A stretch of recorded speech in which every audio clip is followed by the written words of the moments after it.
Nag-uumapaw na tinola. Yay. Ayun, may atay. Buti may atay ngayon.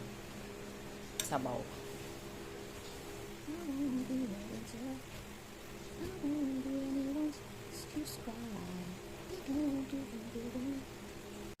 Malabir. Malabir.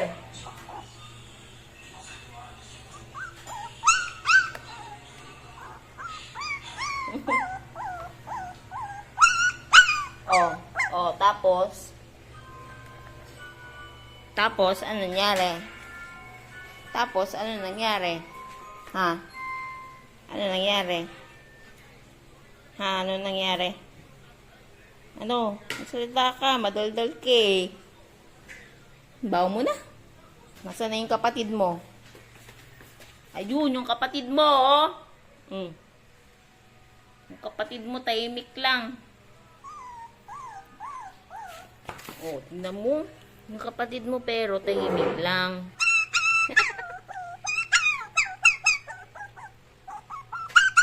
Oh, tapos, tumahimik ka daw, sabi nung isa.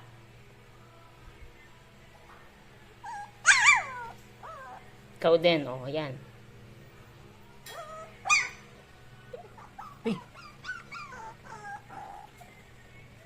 No carbs. 1, 2, 3. Ganyan lang dapat kakonti ang kanin. Malabir talaga yan. Wings.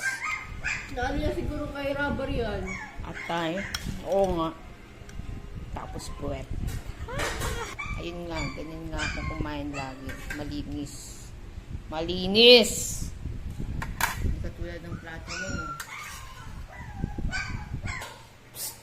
Malabir!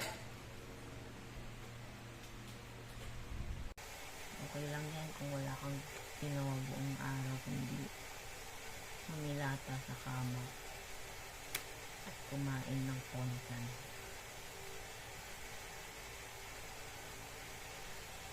Masakit ba tayo? Wala. Gusto ko lang humilata sa kama magdamag.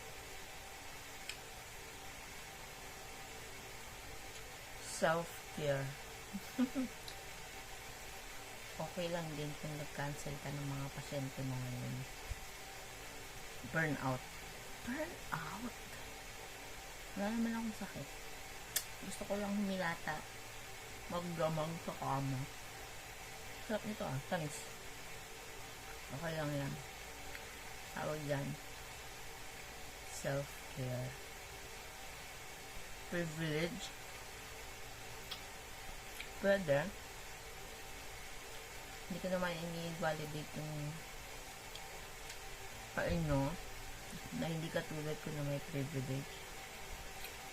Pero wag nyo din i-invalidate yung feeling ko burnout na ako this past few days. So, hilata ako sa kama. Magdamag kung gusto ko. Okay. Tawag dito, self-care. And okay lang yan. At least, walang nagagalit kapag nakatulog ako. Diba? Wala na, abos na. Bitin.